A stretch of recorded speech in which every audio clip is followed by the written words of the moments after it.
On December 15, 1989, nature tricked KLM Flight 867 into flying straight into a volcanic ash cloud, endangering 245 lives on board.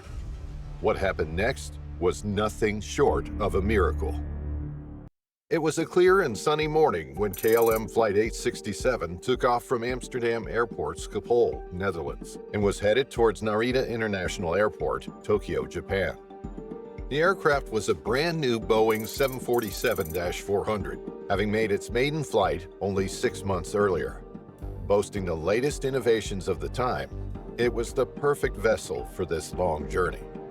However, little did they know they were flying straight into imminent danger, an ash cloud.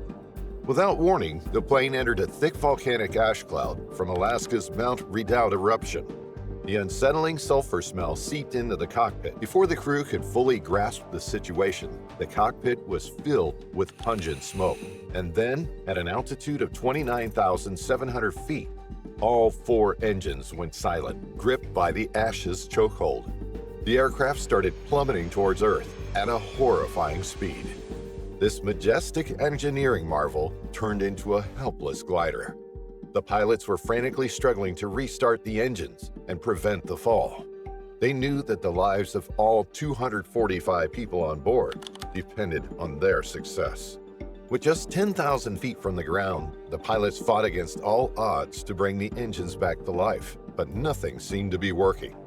The disaster was inching closer with every passing second, and all the attempts were going futile. So how did they pull off the impossible and bring 245 souls back from the edge of disaster? Let's find out. Volcanic ash has triggered some of the most dramatic and dangerous moments in aviation history. Subscribe to our channel and stay informed about the most shocking life-or-death incidents that have redefined air travel.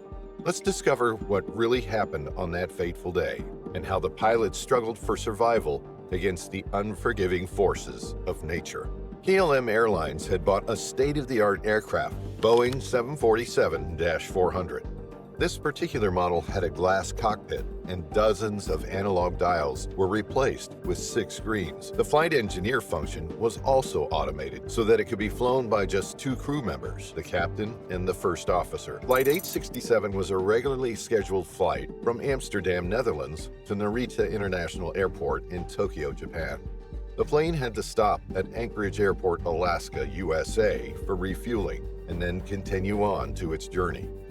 An important point to note here is that Alaska is home to a largely volcanic Eruption range. Just about 110 miles from Anchorage, in the Kenai Peninsula, Mount Redoubt stands tall as the highest summit in the range.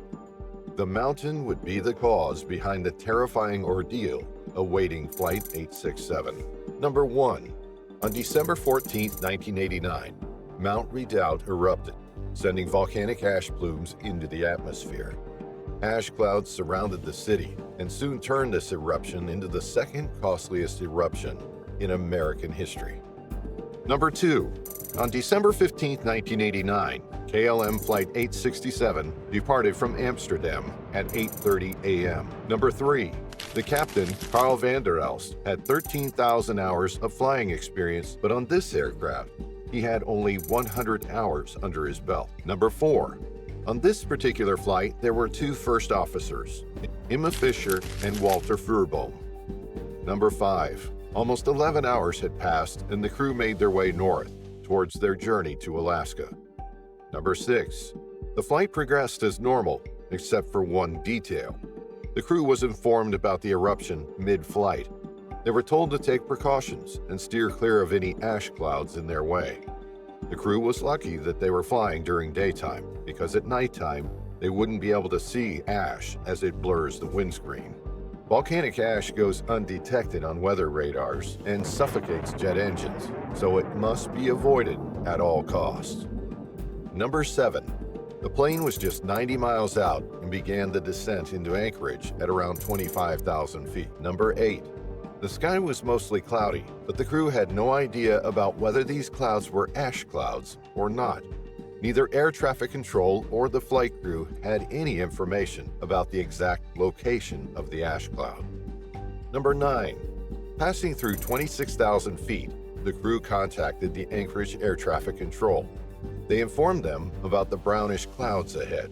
They also mentioned how the clouds were just a bit more brown than usual and could possibly be ash clouds. Number 10.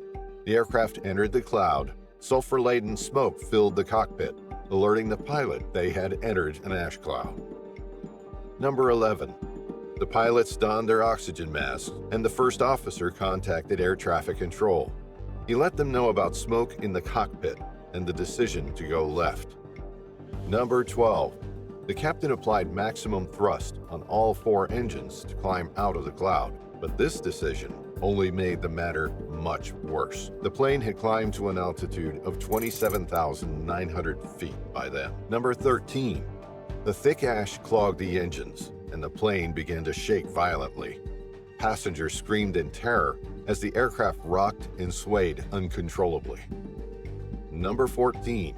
Suddenly, everything went silent. The engines began failing one by one.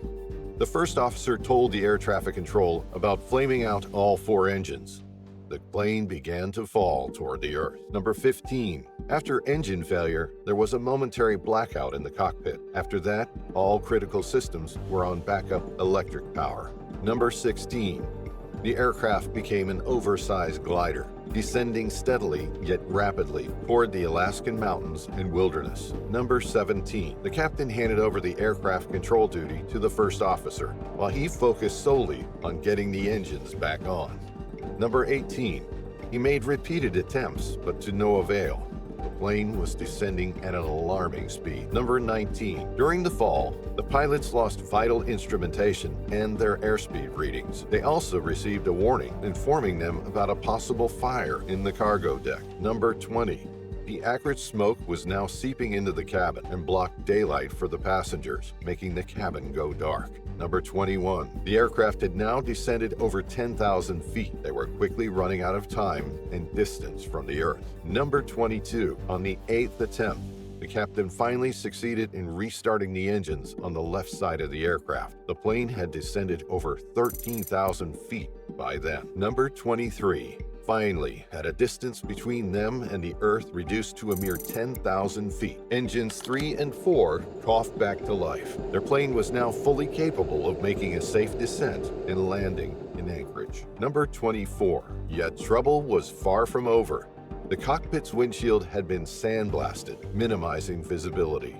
Air traffic control guided them to the airport, and they finally managed to land without any additional struggle or mishap. The National Transportation Safety Board conducted an investigation into what actually caused the engine failure. It was determined that volcanic glass shards had been ingested into the engines. Because of the engine's high operating temperatures, the glass shards melted and then re-solidified, blocking the air passage to the compressor. Eventually, as the temperature fell with the engines shut down, the glass became brittle and fell out of the engines, allowing the crew to restart them. Also contributing to the incident was a lack of relevant information about the presence of volcanic ash clouds. Besides forcing the engines to shut down, the volcanic ash scarred the plane's windshield, severely limiting visibility. Repairs to the aircraft following the encounter with the ash cloud cost $80 million, with all 4 engines needing to be replaced. No human deaths or injuries were reported. In response to this threat,